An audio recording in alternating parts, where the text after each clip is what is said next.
अरे गोलू, इसे एक बारी देख, कैसे रोने को हो रखा है। अरे कोई नहीं खा रहा तुझे। भाई मेरी बात मानो, मेरी माँ ने कई बार कह रखा है मुझे कि रात को नहर पर नहीं जाया करते। 9-10 लोग पहले ही गायब हो लिए वहाँ से, पता है क्यों? तेरी माँ ने खजाना छुपा रखा है नहर में।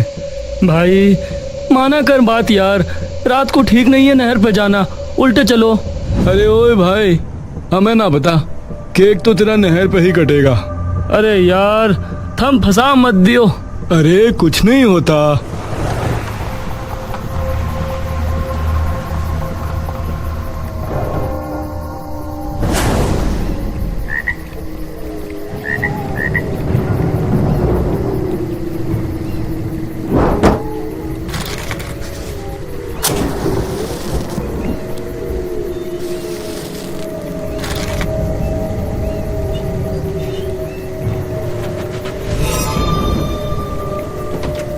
अरे क्यों डर रहा है? कुछ नहीं होता, तू केक काट, फिर बियर खोलेंगे।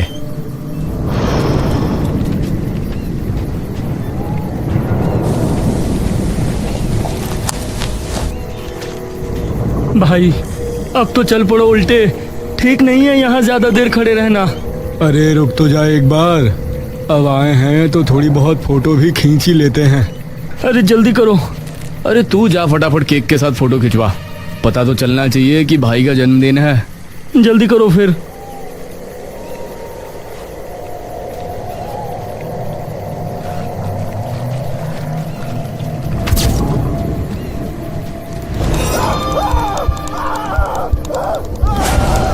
क्या होया?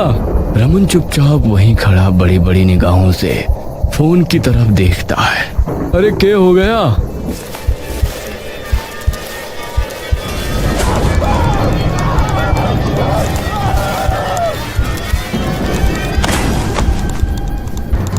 पवन उन दोनों की हालत देखकर वही स्तब्ध खड़ा रह जाता है। पवन ऊपर से नीचे तक कांप रहा होता है। क्या होया?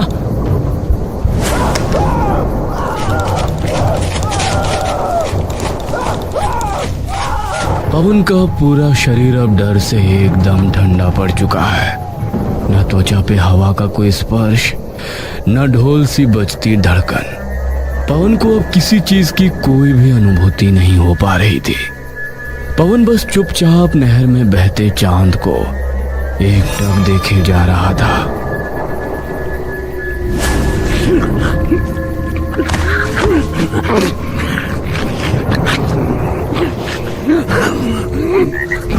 तभी एक लड़की के रोने की डरावनी सी आवाज आने लगती है।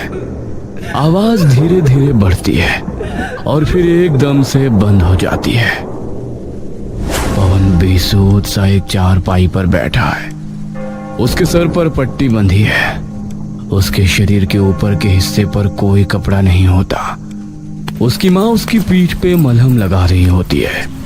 वहीं बगल में उसका बापू भी एक मोढ़े में बैठा होता है। मना करा था इसे, मैंने मना किया था कि मत जा नहर पे, ठीक नहीं है। कई लोग पहले ही गायब हो लिए हैं वहाँ से पिछले 3-4 साल में, पर माँ बाप की बात तो इन्हें बस गधा बोलता दिखता है। पड़ गया ना चैन, सुबह सुबह पड़ा पाया है नहर पे, और जो ना देखता कोई फिर। अरे अभी डरा हुआ है वो, तू क्यों इसके पीछे पड़ रही है? अरे तो क्यों ना पढ़ूं, कही थी ना कि नहर पे मत जाना रात को, पर ना जी। ऊपर से इसके वो दोस्त मिनट में छोड़ के भाग गए, गाड़ी भी वहीं छोड़ा है। एक बार भी देखा इसे, पूरी रात पड़ा रहा है ये। अरे तुझे क्या मतलब उनकी गाड़ियों से? इसके मुंह से तो सुबह का एक शब्द भी नहीं निकला, पता ना क्या हुआ। होया के है, कर गई असर कोई गलत हवा, पूरी कमर छिल पड़ी है। पवन चुपचाप निशब्द सा बेजान सा अपनी माँ की ओर देखता रहता है।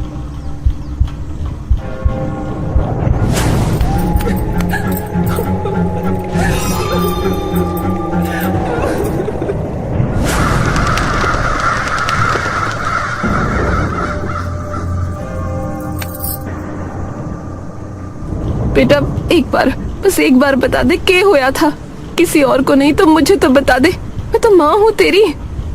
ए बेटा कुछ तो बोल। पवन बेसुध सा अपनी माँ की ओर देखता ही रहता है। उसकी माँ जमीन पर गिरकर फूट फूट कर रोने लगती है। हे राम, किसकी नजर लग गई है मेरे छोरे के।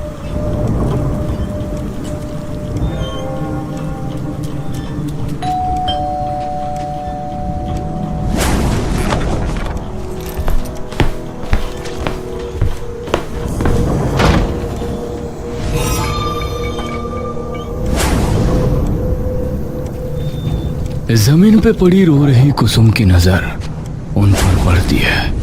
उसकी आंखों में गाढ़ी लाल आग धधक रही होती है। क्यों आए ये यहाँ? इन्हें आप कह दीजिए कि निकल जाए हमारे घर से। अब क्या इसकी जान लेने आए हैं? नहीं आंटी, हम तो बस वो मेरा फोन लेने आए थे, वहां तो था नहीं। कुसुम गुस्से से उठती है और अंदर जाकर रमन का फोन ले आती है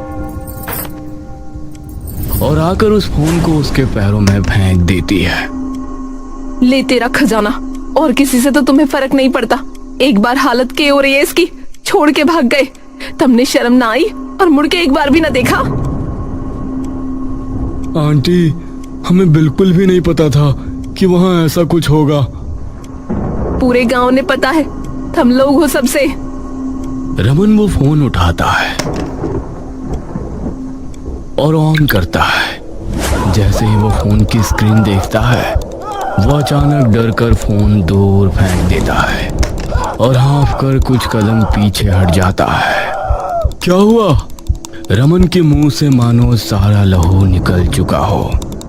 उसके ऐसे बेरंग चेहरे को देखकर सब बेचैन हो उठते हैं। क्या क्या था उसमें?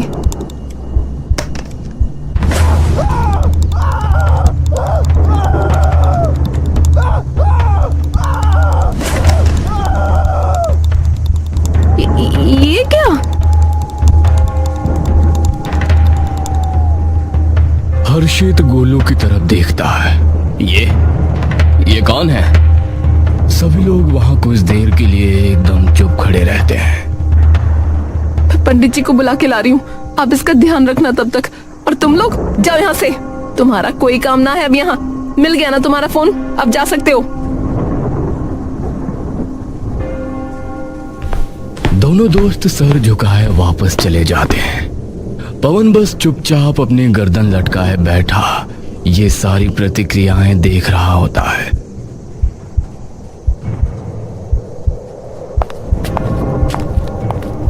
थोड़ी देर बाद जब कुसुम पंडित को ले आती है तो पंडित उसे देखते ही एकाएक उसकी तरफ दौड़ता है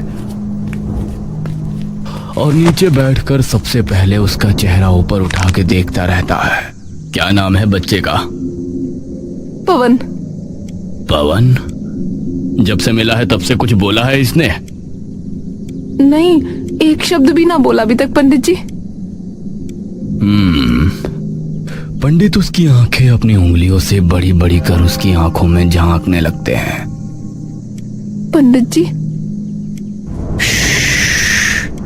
पंडित कुछ देर तक यूं ही पवन को देखता रहता है। थोड़ी देर बाद पंडित उठता है। आप दोनों मेरे साथ आइए जरा एक बार। ये सुनते ही कुसुम और हर्षित एकदम बेचैन हो जाते हैं और पंडित जी के साथ एकांत में चले जाते हैं। क्या हुआ है पंडित जी? दुविधा थोड़ी ज्यादा गहरी है। वो जो भी कोई आत्मा थी, उसकी स्मृतियों से इसका अंतर्मन एक गहरे सदमे में चला गया। माफ कीजिएगा पंडित जी, कुछ समझ नहीं पाया मैं। उसकी स्मृति मतलब वो आत्मा जरूर इसके शरीर में घुस गई थी, तभी इसके साथ ये सब हो रहा है। क्योंकि जब वो आत्मा इसके शरीर में गई तो उसकी सभी स्मृतियों ने इसके शरीर और इसके जहन को पूरी तरह से झिंझोड़ के रख दिया है। इसलिए इस वक्त ये ना ही कुछ समझ पा रहा है, ना ही कुछ बोल पा रहा है। तो पंडित जी, अब क्या उपाय है इसका? सिर्फ एक उपाय है। क्या? उस आत्मा की मुक्ति। आपको कुछ पता है या किसी और ने कुछ बताया हो? पंडित जी, वो ये बच्चे कल फोन से वहाँ फोटो खींच रहे थे, तो उसमें हमने देखा था कि कोई औरत लाल जोड़े में इनकी गाड़ी में बैठी दिख रही थी। उसका चेहरा साफ नहीं था, पर लाल जोड़े में थी। इसकी स्थिति तभी ठीक होगी जब उस आत्मा को मुक्ति मिलेगी, जिसके लिए हमें यज्ञ करना होगा, वो भी उसी स्थान पर जहां उसने अपने प्राण त्यागे थे। पर इसका हमें कैसे पता पंडित जी? पंडित मुड़कर संदिग्ध निगाहों से पवन की ओर देखता है। पवन गर्दन लटकाए बैठा है। धीमी धीमी हवा चल रही है। वो आत्मा इसे फिर से पुकारेगी। ये किस्सा यहाँ खत्म नहीं हुआ है। पर अब क्या चाहती है इससे? वो तो वही चाहती है जो उसने अपने आखिरी वक्त पर चाहा था। और वो क्या है? यह तो सिर्फ उसे और आपके बेटे को ही पता है। पर यह तो कुछ भी नहीं बोल रहा। थोड़ा वक्त दीजिए उसे संभलने का, और कुछ दिन इसका खास ध्यान रखना है। जी पंडित जी। और अगर कुछ भी असाधारण बर्ताव करे तो सबसे पहले मेरे पास आना है सीधा, और कहीं नहीं। जी जी जी पंडित जी। कुछ दिन यूं ही बीत जाते हैं, लेकिन पवन की जुबान से एक शब्द तक नहीं निकलता। एक दिन कुसुम सुबह सुबह उठकर रसोई में खाना पकाने में व्यस्त होती है कि तभी पवन भागता हुआ उसके पास आता है। माँ, माँ। कुसुम जैसे ही पवन को अपने सामने खड़ा ठीक ठाक बोलता हुआ देखती है तो एकदम से मानो उसकी जुबान पे ताले से लग जाते हैं। माँ, अरे कुछ तो बोलो ना माँ। पवन अपनी माँ को कंधा पकड़कर हिलाता है। इतनी देर में हर्षित भी उसकी आवाज सुनकर बाहर आ जाता है। पवन, अरे पापा देखो ना, माँ सुन ही नहीं रही मेरी बिल्कुल। पर तू बोल कैसे? माँ। तभी कुसुम अचानक से होश में आती है और पवन के गले लगकर रोने लगती है। बावला ना हो तो बहरा है, तन्ने कितने कान तरस गए तेरी आवाज एक सुनन के मारे। अच्छा वो तो ठीक है माँ, पर पहले मेरी बात तो सुनो एक बार। बता क्या हुआ? माँ, आपकी शादी का जोड़ा कहाँ है? क्या? अरे आपकी शादी का जोड़ा जो आपने अपने ब्याह में पहना था। कुसुम ये सुनते ही समझ जाती है कि पंडित ने जो बोला था वही हो रहा है। वो तो नहीं है। के? मेरे पास नहीं है अभी वो जोड़ा। ये बात सुनते ही पवन का पूरा शरीर एकदम से थरथरा उठता है और वो पागलों की तरह अपना सर मसलने लगता है। ऐसे कैसे ना पता? कुसुम और हर्षित पवन के इस रूप को पहले पहल तो बिल्कुल समझ नहीं पाते, पर धीरे धीरे जब पवन का पागलपन और बढ़ना शुरू होता है तो कुसुम जल्दी से उसके पास जाकर उसे अपनी बाहों में समेट लेती है। बस बस कोई बात नहीं बेटा, कोई बात नहीं। पवन सर से पैर तक कांप रहा होता है। माँ सच बताओ ना, कहाँ रखा है जोड़ा? सच बताओ। बेटा मुझे ना पता। पवन एकदम से अपनी माँ को जोर से धकेल देता है और गुस्से से चिल्लाने लगता है। मुझे पता है आपके पास ही है, बताओ मुझे कहाँ है, बताओ मुझे, बताओ मुझे। तभी अचानक हर्षित उनके बीच में आ जाता है। मुझे पता है बेटा, मुझे पता है। वो असल में मैंने रख दिया था कहीं और, तो इसलिए इसे नहीं पता। तू शांत हो जा।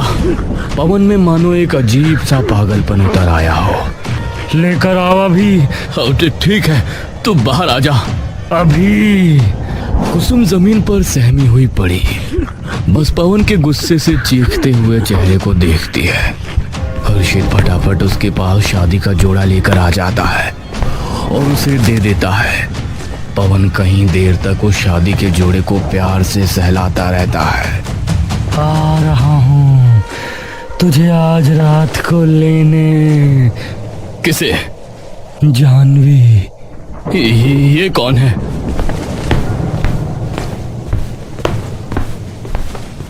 कुसुम जल्दी जाओ, और पंडित जी को बुला के ला। ये रात को पक्की बात है वहां ही जाएगा।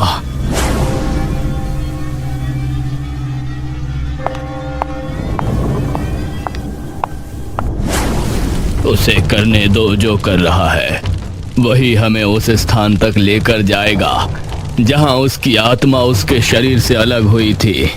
रोकना उसे बिल्कुल भी मत। पंडित जी पर अगर अपना बेटा सही सलामत चाहती हो तो मत जाना। कुसुम चुपचाप पंडित के सामने सर झुका लेती है। वहीं दूसरी ओर हर्षित चुपचाप पवन के पागलपन को देखते जा रहा था।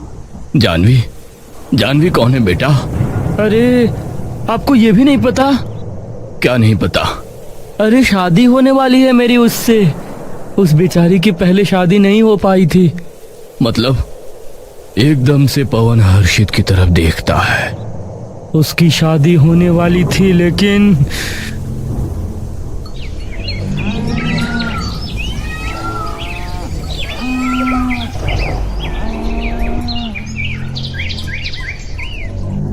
जानवी की शादी होने वाली थी उस लड़के से जिससे वो बहुत प्यार करती थी। पर लड़की अलग वर्ग की थी तो लड़के के खानदान ने मना कर दिया।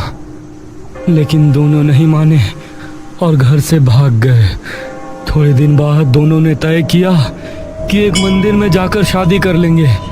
लेकिन जैसे ही दोनों वहां पहुंचे तो कई लोगों ने उन्हें घेर लिया। लड़के को कुछ लोगों ने पकड़ लिया।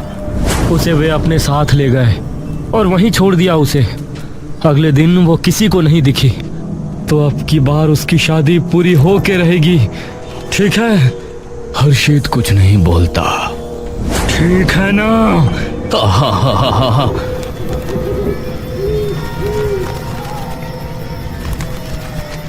दिन ढल जाता है और पवन वो लहंगा लेकर घर से बाहर निकल जाता है।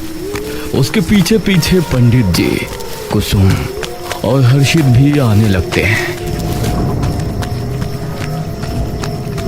धीरे धीरे पवन एक बहुत ही सुनसान से खेतों की तरफ बढ़ने लगता है।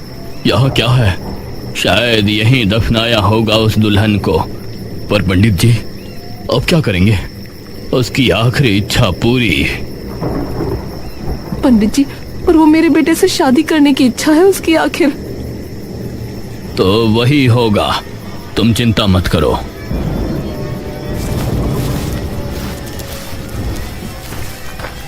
कुसुम और हर्षित आगे बढ़ रहे होते हैं कि तभी उन्हें लगता है कि उनके पैर अचानक किसी ने नीचे से पकड़ लिए हो।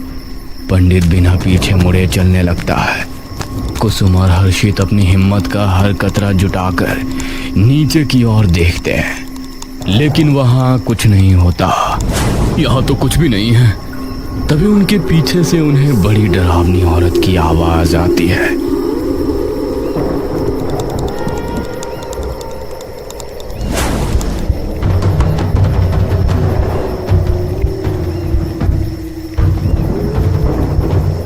नाम?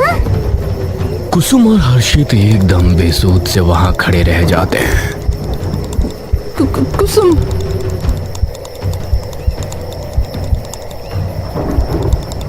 अब हर्षित, हम उस लड़के के माता पिता। जानवी उनके बिल्कुल पास आ जाती है। सास? क्या? सांस ले लो वरना मर जाओगे। हमारा बेटा। चिंता मत करो, जल्दी ले आऊंगी। और एकदम से वहां से गायब हो जाती है।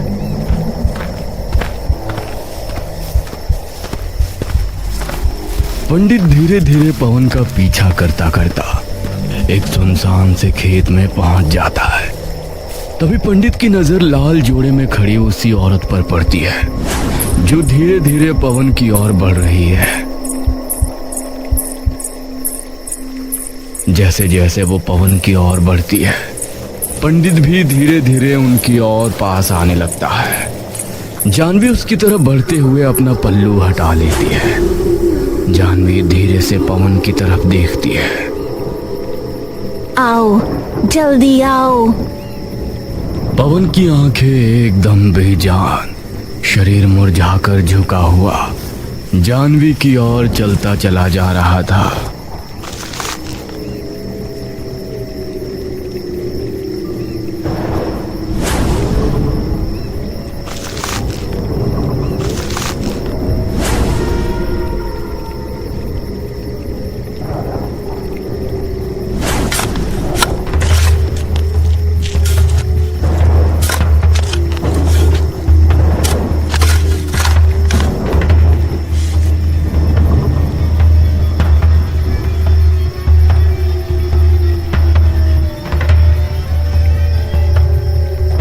हम अगले जन्म में नहीं, इसी जन्म में फिर से मिलेंगे। सालों लग गए इस तंत्र विद्या को समझने में, और सालों लग गए यहाँ तक आने में। ना जाने कहाँ कहाँ भटका, क्या क्या पढ़ा, लेकिन इतने सालों के गहन इंतजार के बाद आखिर में मैं और तुम। जानवी गर्दन टेढ़ी कर लेती है। मैं और तुम। पवन वहां खड़ा बस उन्हें चुपचाप देख रहा होता है, बिना किसी सूद बूत के। पंडित धीरे धीरे हाथ में भभूत लेकर पवन के पास पहुंच जाता है कि तभी पवन के माँ बाप एक मशाल लेकर वहां पहुंच जाते हैं। पंडित जी, ये आप क्या? हर्षित मसाल लेकर पंडित की ओर दौड़ने लगता है। दूर हो जा मेरे बेटे से। जानवी जानवी पूरी तेजी से हर्षित की ओर देखती है। मना किया था ना, मत आना। तभी हर्षित हिम्मत करके उसके चंगुल से खुद को और कुसुम को छुड़ा लेता है, और जानवी के हाथ से दोनों छूट जाते हैं।